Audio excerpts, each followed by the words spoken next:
During the year and a half or so it took me to write Colin Bell's book, his autobiography, Reluctant Hero, not only did I become a friend of Colin, but also of his family, and of course of his son Jon, who's gone on to be a great surgeon.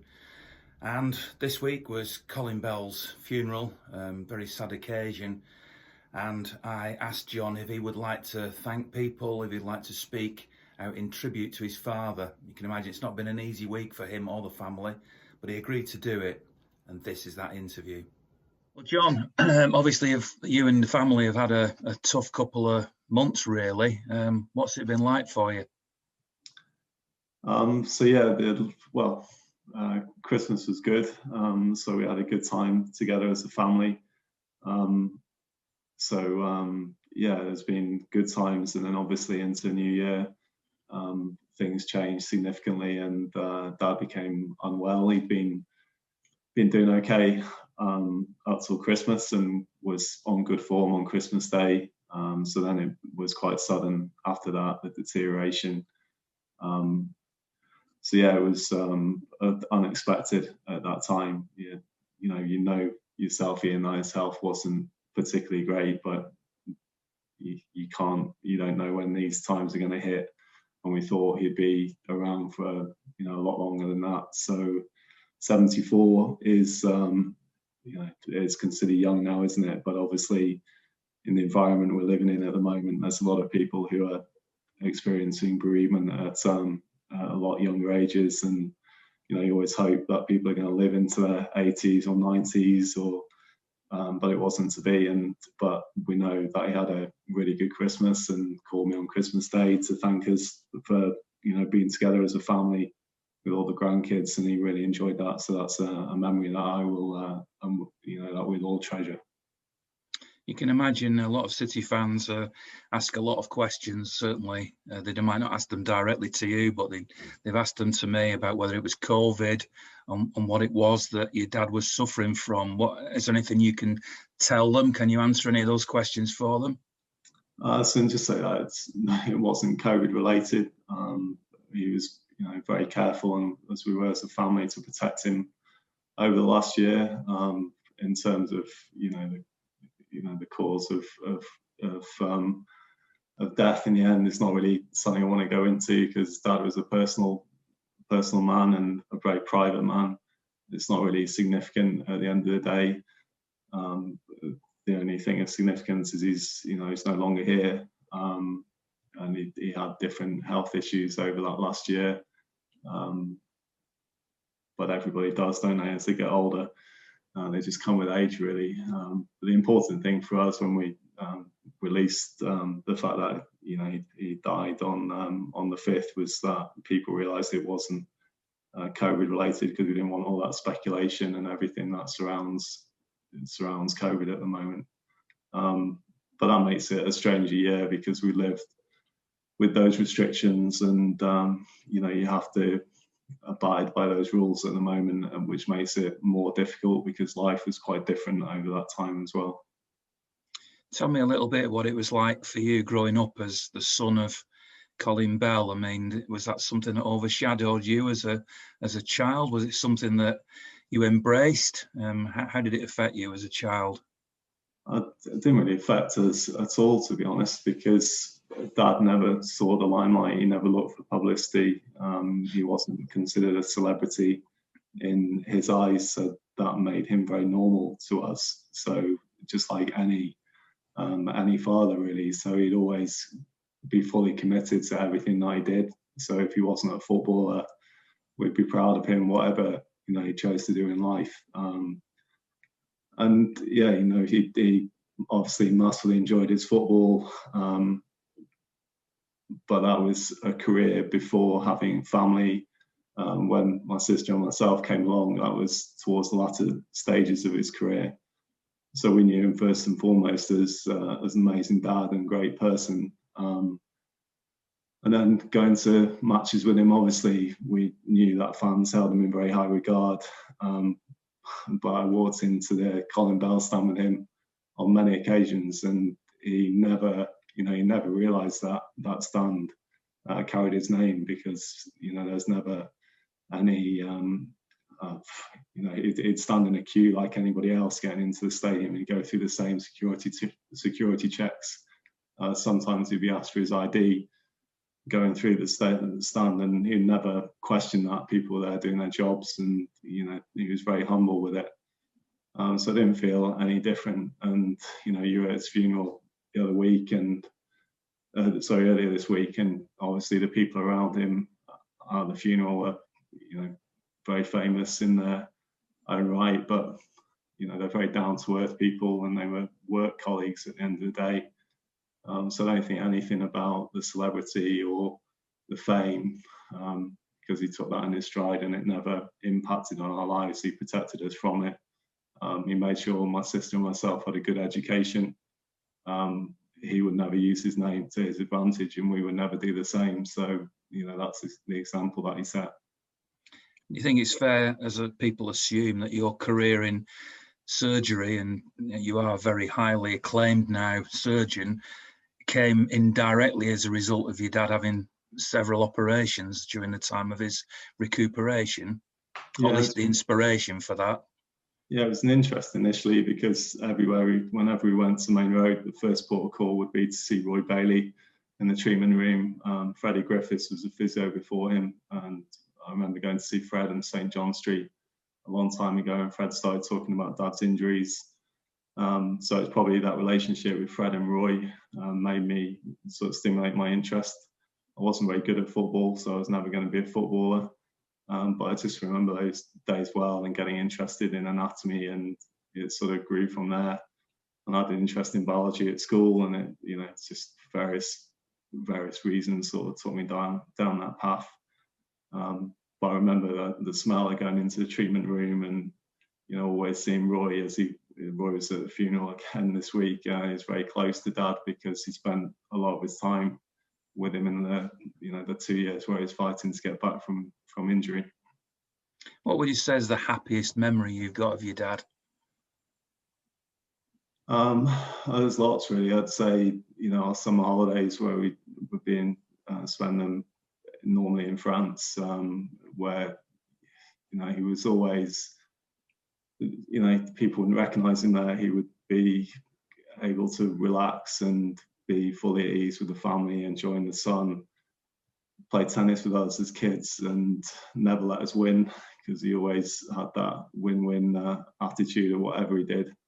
But just being very supportive, standing on the touchline when I was playing rugby at school, just ever, you know, always been there, and that's the most important thing. We always try and do our best by our kids, don't we? So he did. He always tried to do that for myself and my sister, and you know, was always there for my mum. And we try and do the same in our lives, and try and follow that example, really. In the time I knew him, I knew he had a very wry sense of humour, which not everybody saw. You must have seen that a lot at home. Yeah, he was always quite guarded in public. I think you needed to. I think it's that shyness that was, you know, ingrained in him, because you know his history and being brought up in the Northeast. And there was a very good article talking about when Dad died, that it was the death of the sort of the mining communities in the Northeast, and he was one of a number of footballers to come from that community, but that very much set his character. So yeah, it's just just the way that he was, and just shy. And a lot of people who met him, you know, maybe didn't appreciate that shyness, but he felt often, you know, maybe inferior to people, I don't know. But when he was in a private environment, he and when you got through those barriers that he put up, he was very personable, very down to earth, very fun person. You know, Dennis Stewart said to me recently about, you know, I spoke to him on the day that Dad died, and you know, he's talking about some of the parties that they had at my mum and Dad's house, where, you know, he was at ease with all of his friends, and you know, he was the you know, the heart and soul of the party, which is hard to imagine. And again, I was with Mike Somerby today, and we had the same conversation about Alan Oakes, and he was saying Oakey was a very shy person, but again, when they were on tour as a team, they were completely different people, and they let their guards down. And we saw that. We were privileged to see that. You were privileged to see that as a friend. Other people wouldn't have necessarily got past those barriers that he put up. In the end, his departure was during COVID times when everything was low key. I know a lot of City fans would have loved to have shown their respects to your dad, and the hearse went round the stadium, and then a small funeral for family and close people. Do you think that's actually, because I spoke to Keith, his nephew, who was effectively his brother really growing up, and he agreed with me that perhaps that type of a low-key departure from this earth actually would have suited your dad, and he would have preferred that. Do you think that's true? Yeah, definitely. When we were all sat together following the hearse, and Mum said that Dad wouldn't have wanted it any other way, and to say that it was restricted to 30 people, we think actually if it wasn't for COVID, it would still have been the same. We obviously had to appreciate other people need to grieve as well, and that his influence was wider. Mum said to me that she was never under the illusion that Dad was just ours. We shared him with a wider community, and we felt a duty and felt obliged to share that occasion with people, but we also felt a duty to protect people as well. So and with Manchester City, who've been amazing over this period, honoured him beautifully on that day. But again, we couldn't release details of the funeral until everything had finished, and that's just for other people's safety. But actually, for Dad, that's the way he'd wanted to be, just no fanfare, just to be around family and friends. And it was a beautiful event, as I'm sure you'll agree. Absolutely. You think there'll be an opportunity once all this is over for anything more on a bigger scale for fans to be able to celebrate your dad's life? Yeah, I'm sure there'll be something like that. What that looks like and when we're able to do that is a mystery, isn't it, at the moment? So we're not sure when we're going to be out of the pandemic, and it's early days at the moment, so we'll feel more like a celebration at that time. You can't really feel like you can celebrate somebody's life at the moment when it's quite raw and quite recent. But in 6 months down the line, things should feel different, and hopefully City fans will have the opportunity to come out and to celebrate his achievements. They've been doing that already in different forms through social media and writing to the club, and so we felt all those tributes and we've seen them all. But what we missed, particularly at the funeral, is that ability to come together and to share stories, which is something that I think we all need as part of a grieving process, to share those occasions. But I'm sure there'll be opportunity for that in the future. It seems quite ironic as well that Ilkay Gundogan, who's carried himself with a great deal of respect and supporting local charities, wears that number 8 that your dad wore, scored 2 goals on the night of his funeral. He does seem to be the right man to be wearing that number 8 right now, doesn't he?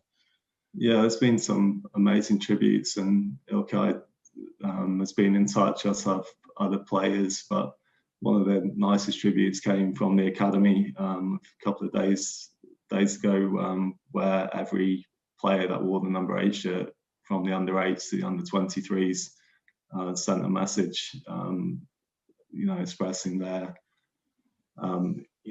sorrow at Dad's passing and what he meant to them. So none of them have ever seen him play, but Jason Wilcox contacted me after just to say that that's the type of role model that they try and get the kids to follow.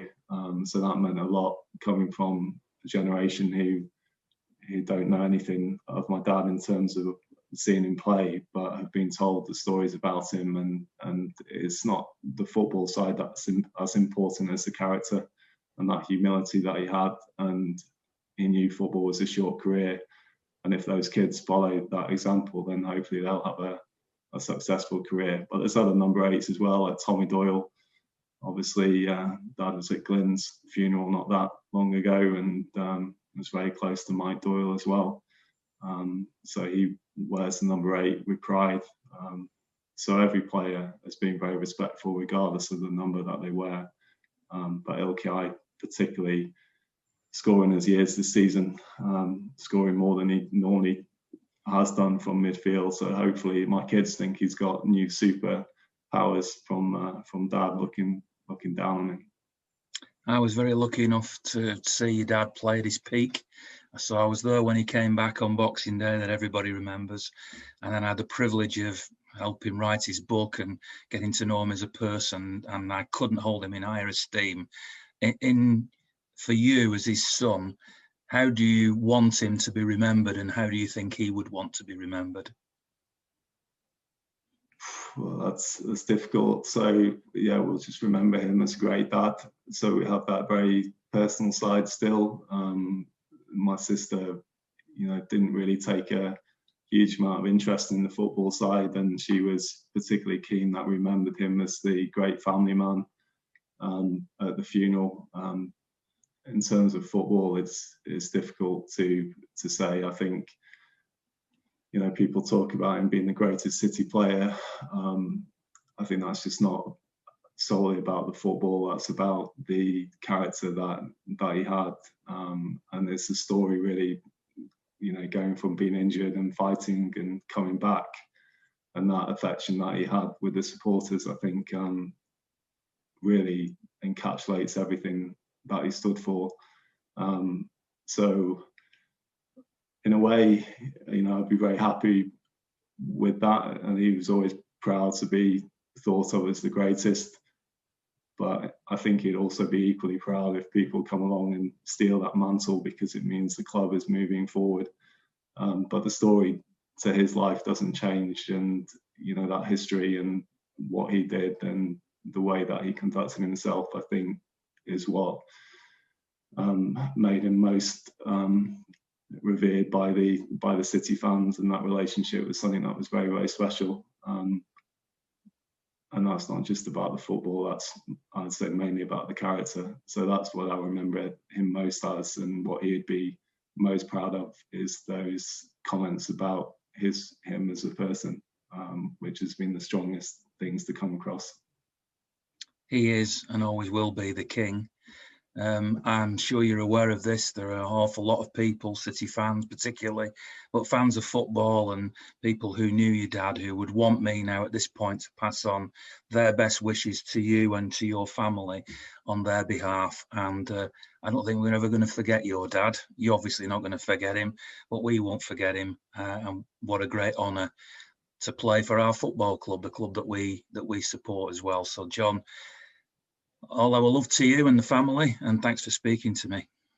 Pleasure. Thanks for your Colin's time, Ian. funeral, they asked for no flowers, but they did, on the back of the order of service, ask that if anybody wanted to donate anything in the memory of Colin, they should donate to his childhood infant school in Heselden, County Durham, where he grew up. He never forgot where he came from. This is the back of that order of service, and here are the details if you want to make a donation. Thanks for watching.